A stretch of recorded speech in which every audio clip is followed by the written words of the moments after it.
Buenos días, bienvenidos a este tiempo devocional, tu palabra para encontrar el camino. Hoy es 26 de enero, 24 de enero del 2024 y vamos a continuar con la lectura de la Biblia con el libro de Levítico capítulo 26. Levítico capítulo 26.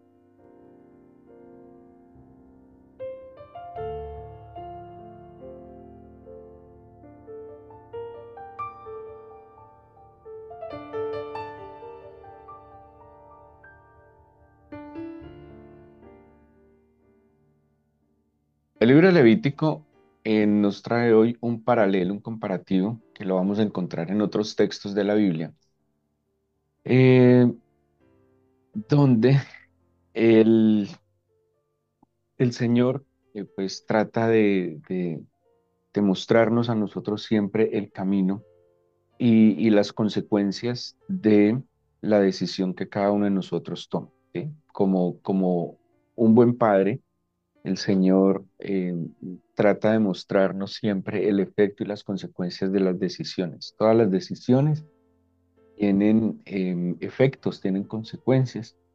Y, y el Señor ha establecido para nosotros una instrucción y ha establecido para nosotros la mejor forma de hacer las cosas para que nos vaya bien. Cuando empezamos a leer la escritura desde el principio, el Señor siempre ha tratado de mostrarnos las consecuencias que vendrán ante cualquier decisión. Mm, todo, pues todo en la vida tiene que ver con una causa y un efecto. Y cuando hay obediencia, hay efectos que nos plantea la Biblia de la obediencia, pero también cuando hay desobediencia y rebeldía, están estos mismos efectos.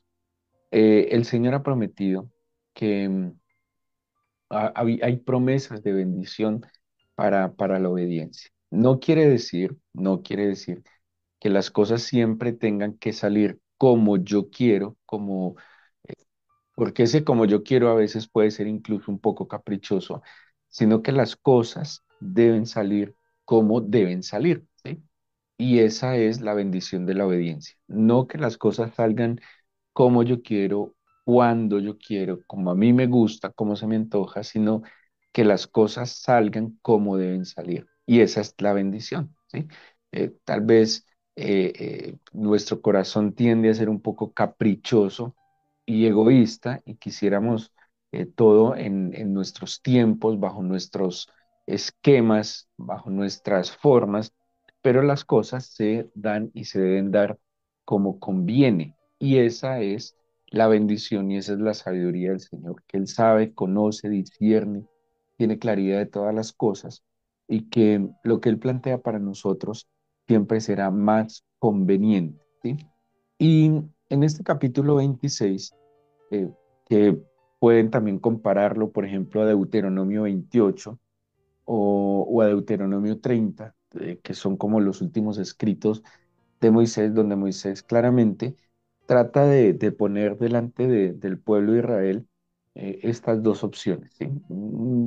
Como, como yo he tratado de entender, la Biblia es básica, es fundamental, y no estoy queriendo decir con básica y fundamental que sea simple, que no tenga complejidad, sino que tiende a ser lo que el Señor pone delante de nosotros de alguna manera más sencillo y práctico. ¿A qué me refiero?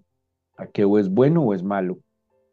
Es como eh, binaria, por decirlo de alguna manera. O estás conmigo o estás contra mí, o estás en la luz o estás en la oscuridad, o caminas en la senda de la bendición o de la maldición, o la consecuencia es la vida o es la muerte, ¿sí? Nosotros tratamos de darle colorcitos a la vida y de darle ciertos matices que lo termina confundiendo o termina simplemente apartando de lo que el Señor ha establecido para nosotros. Aquí entonces, la primera parte del capítulo 26 da los efectos y las consecuencias de hacer algunas cosas.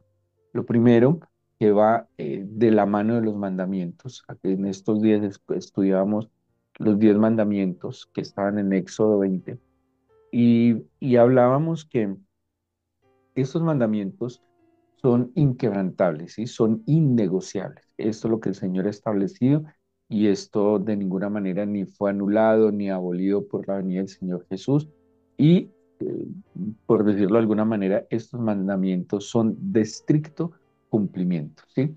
Ya hay otras normas que están en la Escritura, como habla de ciertos estatutos, de ciertos parámetros, de ciertas normas que, que claramente el Señor Jesús nos enseña a cómo vivir bajo estos parámetros, pero los mandamientos sin duda alguna son inquebrantables. Y esta primera indicación que da el capítulo 26 tiene que ver entonces con el lugar preeminente que tiene que tener el Señor en nosotros. Dice, no haréis para vosotros ídolos, Levítico 26, ni escultura, ni os levantaréis estatua ni pondréis en vuestra tierra piedra pintada para inclinaros a ella, porque yo soy el Señor vuestro Dios. Bueno, para los judíos durante mucho tiempo, muchísimo tiempo, eh, por eso en medio de los judíos no existía eh, artistas, no era permitida la iconografía, imágenes, figuras que representaran personas o acontecimientos. Por eso digamos, los memoriales del pueblo de Israel, y uno los ve en la Biblia, era, por ejemplo, que pusieran una piedra acá, estaba, por ejemplo, lo de la mezuzá, que era colocar una plaquita en la puerta y que esto simbolizaría esto o aquello. Bueno, había algunos elementos pedagógicos y de memoria, pero no había ningún tipo de pintura ni escultura porque el mismo Señor pues lo había prohibido. Por allá, creo que como en el siglo XIX en Europa, los judíos experimentan una emancipación y es donde algunos empiezan a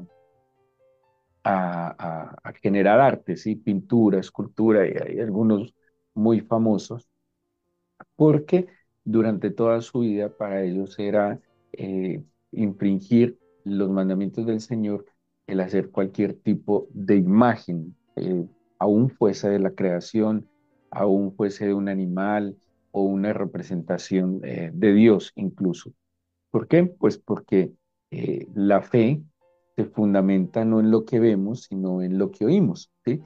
Y, y como, mm, pues, podríamos decirlo durante toda la vida y lo conocemos en culturas muy antiguas, la iconografía, por ejemplo, la iconografía egipcia es impresionante e incluso más antigua, ha representado la creación y ha demandado culto a estas imágenes. El Señor entonces quiso guardar a su pueblo, pues porque no hay manera de hacer semejanza al Señor, de allí que entonces lo representaban con el sol, con animales o con algunos fenómenos naturales, ¿sí? O con algunos elementos naturales.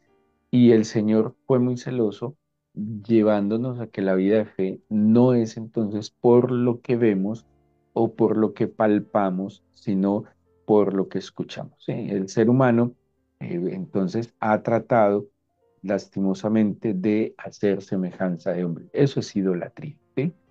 Donde aquello que está representando a Dios, por decirlo de alguna manera, pasa a ser el objeto o el centro de la adoración. Y pues como hablábamos en los mandamientos, los primeros mandamientos hacen referencia a que el Señor sea el centro de nuestras vidas, ¿sí? No una imagen. Y la Biblia es muy clara al decir que una imagen no tiene poder, que cómo nos inclinamos hacia un trozo de madera tallado, por ejemplo, que cómo le rendimos culto a cosas que fueron hechas por los hombres que no tienen ningún tipo de poder ni autoridad, ¿sí? De hecho, que son creación del hombre. Es como si Dios pasara a ser creación del hombre. Entonces dice, pues no tiene lógica. Y si usted lo analiza objetivamente, no es muy lógico que el ser humano adore un objeto inanimado, un objeto que creó el mismo ser humano, que hizo el mismo ser humano y que no tiene poder alguno, ¿sí? Claro, con el tema de la sugestión, muchas personas durante toda la historia le ha atribuido a estos elementos incluso cierto poder, ¿sí? Pero el Señor ha sido muy celoso. Y esto, aparentemente nosotros diríamos, ¿sí? Que nosotros no le rendimos culto a nada, ningún objeto ni cosa. Y puede que usted no tenga una imagen, puede que usted no tenga no sé, una estatua, una estampilla, lo que sea, a lo que le rinda culto, pero a veces la idolatría es mucho más sutil y más profunda y peligrosa. ¿Sí? Hay personas que pueden rendirle culto, no sé, a una joya heredada, a un objeto que considera muy precioso. A veces, caballeros pareciera que le rindieran culto a su vehículo en la forma como lo tratan, como lo limpian, como lo lavan, todo el tiempo que le dedican. Eso de alguna manera es una idolatría, ¿sí? Y y el Señor es muy celoso con eso. Nosotros no podemos perder de vista que todas las cosas han sido añadidas a nosotros y que hay unas prioridades. A veces, de pronto, un padre puede poner en un lugar de ídolo a un hijo o a otra persona, no lo sé. Entonces el Señor en este capítulo, donde hay una promesa de bendición, sin duda alguna, también está advirtiendo que le demos siempre ese primer lugar al Señor. Este acto, insisto, es de usted levantarse temprano, madrugar, esforzarse. Madrugar no es fácil. Bueno, habrá personas, muy pocas seguramente, que se les facilita levantarse de madrugada, pero no es tan fácil. Generalmente hay que interrumpir el sueño. Generalmente a esta hora nadie se levanta por sí solo, necesita un despertador o algo porque pues es la madrugada. Pero este esfuerzo que usted hace es un muy buen ejercicio mental, espiritual y físico para empezar a darle eh, prioridad al Señor, ¿sí? Para decirle al Señor desde la mañana, tú, pues el sueño es importante, estar en la cama es muy sabroso, pero yo te estoy diciendo que tú eres primero, que te necesito más que cualquier otra cosa, que entiendo que las otras cosas serán añadidas en su momento y que lo que yo necesito más que todas las cosas es a ti. Por eso madrugo a buscarte, a orar, a darte gracias y también a meditar en tu palabra. Es muy importante el leer, el escuchar, el meditar, el guardar la palabra del Señor, porque como dice el Salmo 15, el Salmo 19, perdón, nos da sabiduría, ilumina nuestros ojos, nos da dirección y guía. Y hay un efecto sobrenatural inexplicable, tal vez científicamente, y es que la palabra del Señor, la Biblia, sí tiene un efecto en la mente y en el corazón. Así que empieza con esto, démosle el primer lugar preeminente, prioritario en nuestra vida. Luego en el 3 dice, guarda mis días de reposo y tened en reverencia mi santuario. Dos cosas aquí. El día de reposo es el día del Señor, ¿sí? El día de reposo, a propósito, en el Antiguo Testamento siempre ha sido el sábado, ¿sí? El Shabbat es el que el Señor estableció como mandamiento. Por tradición, los cristianos, en la medida en que fue expandiéndose la iglesia, acordémonos que al principio la iglesia era netamente judía, o sea, venía del judaísmo, y poco a poco se fueron añadiendo personas de otros pueblos. La tradición, por obvias razones, porque, por ejemplo, el templo es destruido, uno, y a los nuevos cristianos los expulsaban de las sinagogas.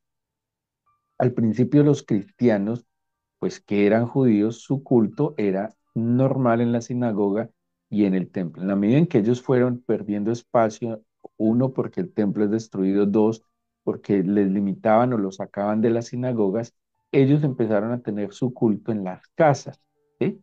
Casas de oración. Y en esa medida va pasando el tiempo y pasa de la celebración el sábado. Ojo, el sábado no solo era un día de reposo de no hacer, ¿sí? El objeto digámoslo, la prioridad del Shabbat o del día sábado era el culto y el día para el Señor, ¿sí? El día para, claro, yo no trabajo porque ese día voy a buscar al Señor voy a reposar de mis labores, voy a pausar mis responsabilidades para darle prioridad al Señor. Ese es el tema del Shabbat, es prioridad al Señor, no es voy a descansar, me voy a levantar tarde, no, antes eres prioritario el Señor. Les decía entonces la tradición empieza a hacer una modificación y pasa al domingo. ¿Y por qué pasa al domingo? Porque el domingo es el día de la resurrección. En la teología cristiana entendemos entonces que el día de la resurrección es el día de la gran victoria del Señor Jesús. De hecho, cuando Apocalipsis, cuando habla, lo menciona Apocalipsis y creo que lo va a mencionar Pablo en alguna de sus cartas, cuando habla del día del Señor ya no es el día sábado, el Shabbat, sino el domingo como el día en que el Señor victorioso se levanta de entre la muerte, venciendo la muerte y venciendo el pecado. Ahora, mm, lo más importante del sábado, el domingo, es el tiempo exclusivo que usted aparta para el Señor. Puede ser por las circunstancias sábado o domingo. Lo importante es que usted tenga un día donde pausa y decide enfocarse en el Señor, ¿sí? Decide apartarse para el Señor. Porque usted puede decir, yo los sábados no hago nada, pero su prioridad no es el Señor, no está guardando el Shabbat, porque el sentido del Shabbat es el Señor. El centro del Shabbat es el Señor. Y Él demanda que tengamos un tiempo exclusivo para el Señor. Dice el versículo 2, bueno, y dice, y tener en reverencia mi santuario, ¿sí? Bueno, en aquel entonces estaba el templo. Hay dos cosas que para nosotros hoy en día son santuarios. Uno, porque así lo enseña el Nuevo Testamento, nuestro propio cuerpo, templo del Espíritu Santo, es un santuario. Pero dos, también tenemos lugares, gracias al Señor, hasta ahora es posible, lugares de congregación. ¿Sí? Y si usted lo hace a través de un medio virtual, pues como les decía, en ese momento su espacio es un santuario, es un lugar de adoración y de culto, ¿sí? Y pues estos lugares, mi cuerpo y estos lugares para adoración han de ser guardados y tenidos eh, con sumo respeto, ¿sí? Con suma reverencia, como dice el versículo 2. Luego el 3 dice, que anduvieres en mis decretos, guardaré mis mandamientos, los pusieres por obra.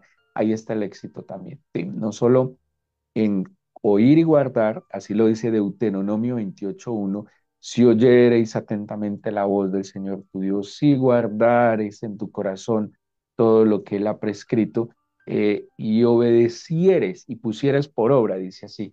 Y entonces empieza a describir Deuteronomio 28 una cantidad de bendiciones como consecuencia de oír primero, de guardar y de poner por obra. Y si ustedes analizan la vida nuestra desde que éramos pequeños, seguramente nuestros padres nos daban muchas instrucciones, ¿sí? ¿Cuántas de esas instrucciones en verdad asimilábamos? ¿Sí? Por eso nuestros padres, a veces un poco agotados, decían cuántas veces tengo que decirle las mismas cosas. ¿Por qué? Porque tenemos un pequeño problema de no solo de oír atentamente, sino de asimilar y guardar las instrucciones.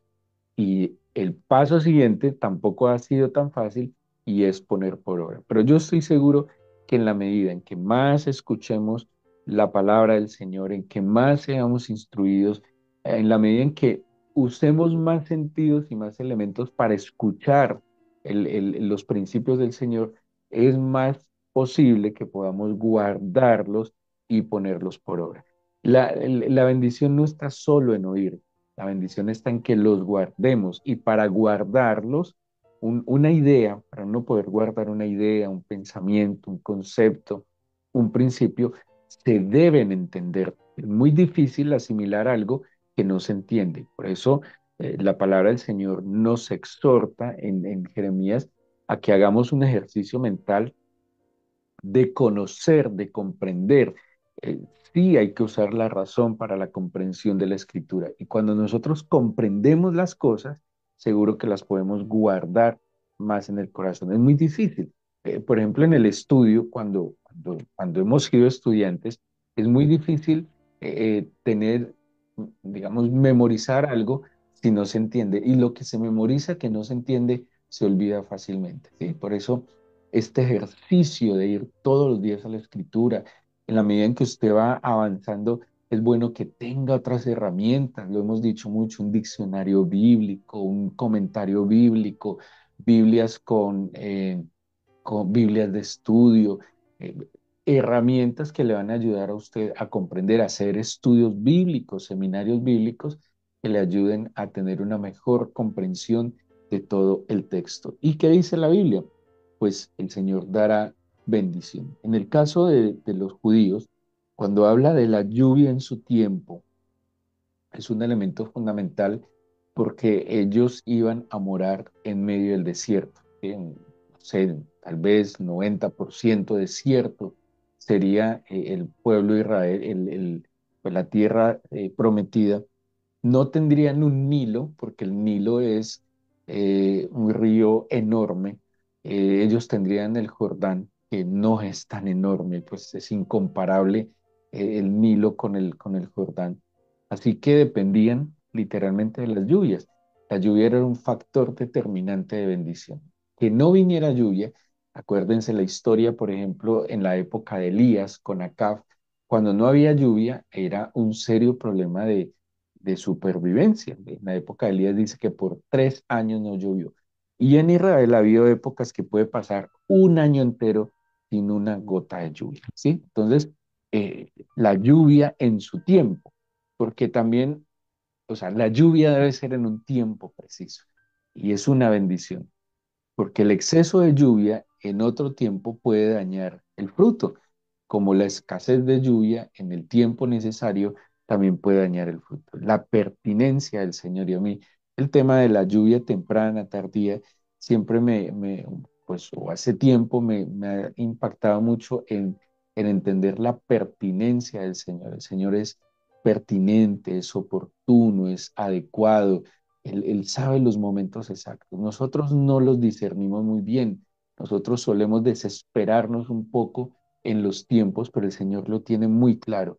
Y cuando yo soy obediente, cuando yo espero en las promesas del Señor, pues voy a experimentar también con toda tranquilidad esa pertinencia del Señor en su actuar, ¿sí? De nuevo, nosotros manejamos nuestros tiempos, tenemos menos paciencia, somos un poco más desesperados, todo lo queremos ya de una inmediatamente, no tenemos la capacidad de esperar. Hay algo que dice la Biblia que decía el salmista, pacientemente esperé al Señor y Él se inclinó hacia mí. Este camino demanda paciencia y es tal vez lo que casi no queremos tener hoy de poder esperar. Nosotros quisiéramos, por eso queremos acelerarlo todo y todo lo queremos acelerar.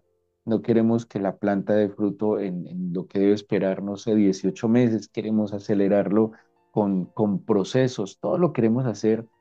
Hay procesos que deben darse de manera natural, pero nosotros los forzamos. Imagínense, no ha nacido nuestro niño y ya estamos pensando en su universidad. Nace el niño y ya estamos pensando en cuándo se casará. Entonces es muy complicado porque no disfrutamos el tiempo, no disfrutamos el presente y queremos como hacerlo todo inmediatamente. La vida se da paso a paso. Los edificios se construyen ladrillo a ladrillo, piso a piso, y el Señor sabe y discierne los tiempos. Cuando uno escucha, cuando se vuelve obediente al Señor, sin duda alguna se vuelve paciente, camina más lento, disfruta más. En estos días me llegó algo de una historia de un vuelo comercial y que iba un avión y se le acerca un avión militar al avión comercial y el piloto del avión comercial hizo unas piruetas, voló a no sé cuánta velocidad y en 5 minutos, si se comunica de nuevo con el piloto del avión comercial, le dice, mira, en 5 minutos fui no sé hasta dónde, subí no sé a dónde, descendí no sé a dónde, volé a tal velocidad. Y le dice el piloto comercial, yo durante estos 5 minutos me levanté de mi silla, fui al baño, me tomé un café, estiré mis piernas y volví a sentarme y sigue el vuelo. Y la frase al final decía, cuando uno va aprendiendo, cuando va madurando, aprende a caminar más tranquilo, a ser más paciente, pero también a disfrutar más las cosas y la vida. Y eso implica caminar con el Señor, ¿sí? Esperar atentamente. ¿En qué debo, digamos, ocupar mi mente y mi corazón? En la certeza que estoy haciendo lo que debo hacer. Y cuando yo hago lo que debo hacer, pacientemente espero que el Señor haga lo que Él prometió hacer y sin duda alguna lo va a hacer en el tiempo pertinente. Todo esto entonces lo empieza a describir las bendiciones. ¿Qué implican estas bendiciones? Implica entonces pertinencia en, en los recursos que el Señor me da, me implica productividad, paz, seguridad.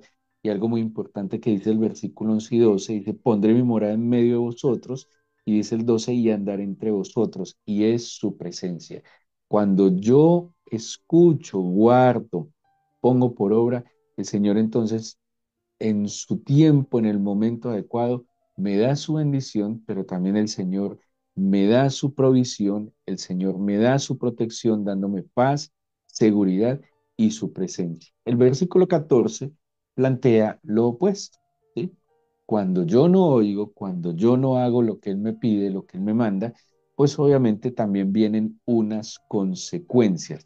Hay algo que me llama la atención en este bloque y en 4 oportunidades el Señor dice que estas consecuencias son un llamado de atención para que volvamos nuestro corazón hacia Él y dejemos de oponernos. Para que lo tenga en cuenta, el 18, el 21, el 23 y el 27 prácticamente está diciendo lo mismo y es que si no lo oímos, el Señor, y procedemos en contra de Él en oposición, pues el Señor va a permitir estas consecuencias para llamar nuestra atención. Esto mismo lo pueden ver con otros elementos, como les dije en Deuteronomio 28 y 30, donde hace este contraste de la obediencia y la desobediencia. La obediencia nos permite entonces ver el pleno cumplimiento de la palabra del Señor, de sus promesas en nuestra vida. Dámosle gracias al Señor, entreguémosle este día, este fin de semana, agradezcámosle por que Él ha prevalecido en nosotros su palabra y su bendición. Hoy te doy gracias por todas las promesas cumplidas que pacientemente pude esperar a que se cumplieran. Señor, seguro que cuando yo recibo una promesa tuya, yo debo moverme conforme a tu palabra. Y el tiempo pertinente te pertenece a ti. Señor, las promesas no se reciben de manera pasiva, sí implican acciones. Y las acciones, cada promesa, digámoslo de esta manera, Señor, va acompañada de una demanda tuya. Mi parte es cumplir lo que tú me pides.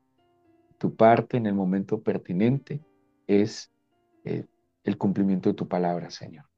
Gracias por todo lo que hasta este día has hecho, Señor. Le dijo David a Salomón, que lo que tú dices con tu boca lo haces con tus manos. Y hemos visto, Señor, tus obras en nosotros y hasta hoy te agradecemos. Pero también te pido, Señor, que cuides nuestro corazón, que guardes nuestra mente y que nosotros atesoremos lo que tú nos has prometido para caminar también en pos de estas promesas, Señor, para esperar pacientemente y actuar coherentemente a tu palabra. Cuídanos, cuida el milagro, Señor, y ayúdanos a cuidar el milagro que has hecho en cada uno de nosotros. Y dígale así al Señor, no me permitas apartarme de ti, ni a derecha ni a izquierda, ni un instante, ni un segundo, ni un milímetro, Señor, porque lejos de ti nada soy. Yo te pido que nos bendigas en este fin de semana. Bendice nuestras congregaciones, Señor. Bendice el tiempo de congregarnos, Señor, y te pido que te glorifiques en la iglesia, Señor, este fin de semana. Que tu presencia se manifieste en medio de la congregación de tus santos. En el nombre de Jesús. Amén.